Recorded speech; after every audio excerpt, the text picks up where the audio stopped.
Salut à tous et bienvenue une fois de plus sur cette nouvelle astuce OneATech. J'espère que vous allez bien les amis, j'espère que vous portez bien. Aujourd'hui nous allons voir ensemble comment est-ce qu'on peut faire pour optimiser la durée de vie de notre batterie.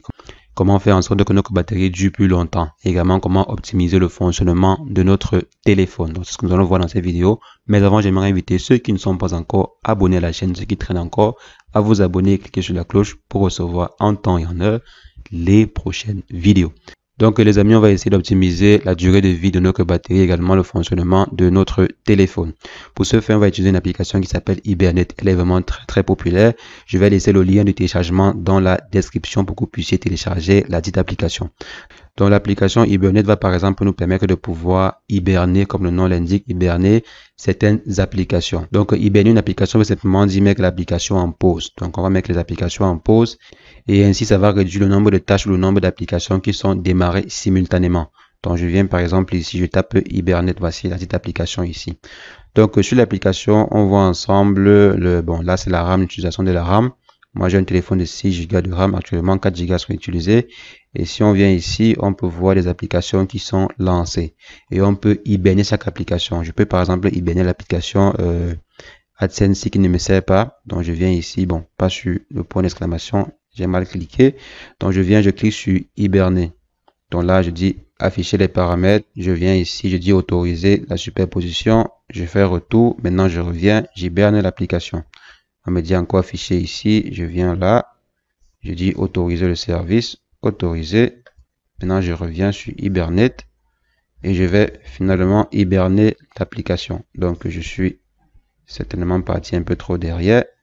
Je reviens sur Hibernate ici et je pars sur l'application et ça commence l'hibernation. Donc, ça va en fait suspendre toutes les différentes activités qui sont en cours ou bien qui sont générées par l'application que j'ai hiberné.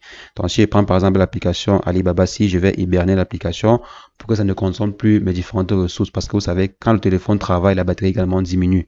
Or, si on réduit le nombre de tâches ou bien si on réduit le nombre d'opérations qui sont effectuées par le processeur, ça va également optimiser la durée de vie de la batterie, également optimiser le fonctionnement du téléphone parce qu'il y aura moins de tâches qui seront en cours. Là, on aura plus d'espace ou bien plus de RAM pour une tâche bien précise ou pour une application bien précise. Donc c'est un peu ça les amis, vous essayez d'hiberner les applications pour libérer assez de mémoire pour d'autres applications. Sachant également, comme j'ai dit, peu d'applications lancées égale à optimisation du téléphone, optimisation de la batterie parce qu'elle n'est plus utilisée de façon intense. Donc la batterie est bien conservée et également le fonctionnement du téléphone. Donc maintenant si après avoir hiberné une application, vous voulez encore relancer l'application, vous venez simplement ici et vous tapez sur le bouton Play. Donc je suppose qu'après si je veux relancer l'application, l'application Amazon par exemple, je clique simplement sur le bouton Play, ça va lancer l'application. Ou bien si je viens ici, après avoir hiberné une application comme Canvas, je veux relancer l'application, je clique simplement sur le bouton Play.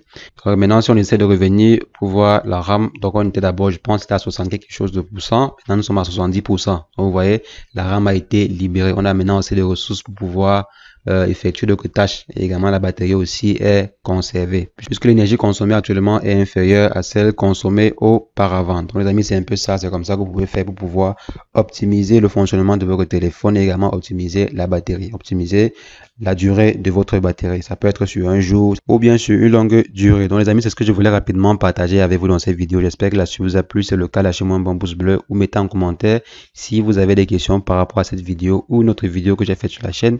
Et sur ce, on se revoit très prochainement pour une nouvelle astuce OneATech. Mais entre temps, portez-vous bien. Ciao, ciao.